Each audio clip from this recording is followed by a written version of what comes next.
ছেলেপেলেরা আছে যারা প্রচুর নতুন নতুন উদ্ভাবন নিয়ে আসছে।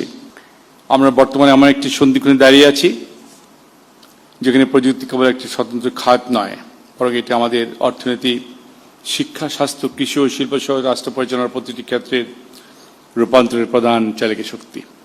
আগামীর বৈশ্বিক প্রতিযোগিতা হবে মূলত প্রযুক্তিগত উৎকর্ষ, উদ্ভাবনী সক্ষমতা ও দক্ষ মানব সম্পদের উপর। এই অমোঘ বাস্তবতাকে ধারণ করে আমাদের সরকার একটি উদ্ভাবন নির্ভর, জ্ঞানভিত্তিক ও প্রযুক্তি সমৃদ্ধ বাংলাদেশ নিরলসভাবে কাজ করে যাচ্ছে। আমরা এমন একটি অনুকূল পরিবেশ সৃষ্টি করতে চাই যেখানে একটি তরুণের একটি মৌলিক ধারণা গবেষণার মাধ্যমে পরিপক্কতা লাভ করবে, যা বাণিজ্যিকভাবে উদ্ভাবনের রূপ নেবে এবং শেষ পর্যন্ত একটি সফল স্টার্ট আপ হিসেবে আত্মপ্রকাশ করে হাজারো মানুষের কর্মসংস্থান সৃষ্টি করবে। আমাদের প্রত্যাশা, বিশ্ববিদ্যালয়গুলি কেবল প্রথাগত ডিগ্রি প্রদানের মধ্যে সীমাবদ্ধ থাকবে না, বরং এগুলি হয়ে আসবে উচ্চতর গবেষণা, প্রায়োগিক উদ্ভাবন, উদ্যোক্তা সৃষ্টির মূল প্রাণকেন্দ্র। কারণ ভবিষ্যতের টেকসই অর্থনীতি গড়ে উঠবে জ্ঞান, প্রযুক্তি ও সৃজনশীলতার সুদৃঢ় ভিত্তির ওপর। এ লক্ষ্যে অর্জনে তথ্য ও যোগাযোগ প্রযুক্তি বিভাগ একটি সমন্বিত ইকোসিস্টেম গড়ে তুলতে কাজ করছে। আমরা ডিজিটাল দক্ষতার উন্নয়ন, গবেষণা উদ্ভাবনে আর্থিক ও নীতিগত সহায়তা, স্টার্ট আপ সংস্কৃতির বিকাশ, কৃত্রিম বুদ্ধিমত্তার চতুর্থ শিল্প বিপ্লব, উদয়মান প্রযুক্তির জাতীয় সক্ষমতা বৃদ্ধি, সাইবার নিরাপত্তা জোরদার এবং প্রযুক্তিভিত্তিক নতুন কর্মসংস্থান সৃষ্টির উপর সর্বোচ্চ গুরুত্ব আরোপ করছি। প্রিয় শিক্ষার্থীবৃন্দ, বাংলাদেশের সবচেয়ে বড় সম্পদ ও শক্তি হল আমাদের তরুণ জনগোষ্ঠী। তোমাদের মেধা, সৃজনশীলতা, অদম্য সাহসী গড়ে তুলবে আগামীর অভিযাত্রী বাংলাদেশ। সরকার তোমাদের এই অগ্রযাত্রা সর্বদা একজন দূরদর্শী সহযোগী, স্বক্ষমতা দানকারী এবং বিশ্বস্ত অধিকাংশের পাশে থাকবে। আমাদের পরিকল্পনা অত্যন্ত সুনির্দিষ্ট। বাংলাদেশ যেন কেবল প্রযুক্তির কনজিউমার না হয়ে প্রযুক্তি উদ্ভাবনেও নেতৃত্ব দিতে পারে।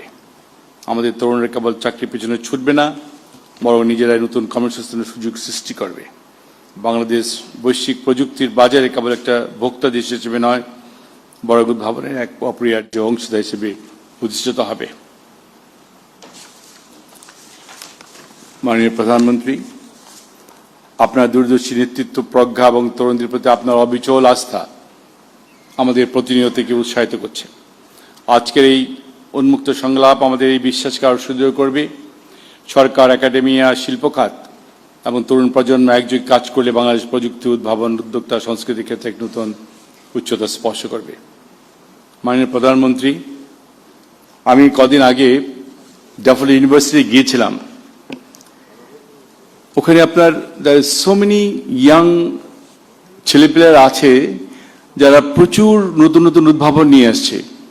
আমি সেদিন ড্যাফোডিল ইউনিভার্সিটি গিয়ে 145 ইনোভেটিভ আইডিয়াস নিয়ে এসছে তারা, এবং এগুলি দেখলে মাননীয় প্রধানমন্ত্রী আপনার মনটা জুড়িয়ে যাবে, ইচ্ছে করবে যে প্রত্যেকটা ছেলে মেয়েকে যদি আমরা হেল্প করতে পারতাম এইসব নতুন ইনোভেটিভ যেগুলি নিয়ে এসছে।